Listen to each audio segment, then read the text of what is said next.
yan. Yan, sabi ko sa inyo, lumalaki yung itlog pag tinatakpan eh. Diba? Asan yung sardinas? Hindi itlog na nga po lahat. Nawala na yung sardinas. Isa lang kasi nilagay ko, guys. Kasi, kami lang naman dito. Sabi sa inyo eh, may technique para lumaki yung itlog eh. Takpan, hindi hawakan. Ay, mali pala. From this to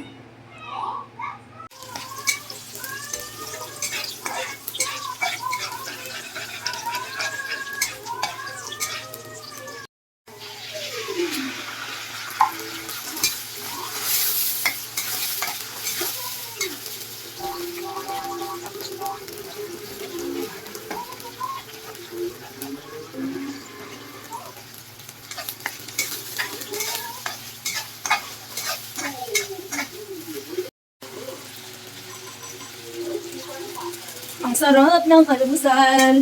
Sardinas with egg na tayo guys sa ating simpleng almusal. Yan. Isa lang natin ang ating sardinas. At ilagay na natin itong egg natin guys. Ayan. Ipaikot-ikot lang natin yan dyan. Kagaya ng pagpapaikot niya sa'yo. Ganon. At ng almusal, magkakanin kami guys. Kanin na may ulam na sardinas with egg. Yummy. Bawal to sa mga maaarte, sa mga masisilan. Para lang to sa mga mahihirap kagaya namin guys. Sanay sa mga ganitong pagkain. Yan. May technique yan guys para lumaki daw yung egg. So, takpan natin. Diba? Original yung takip.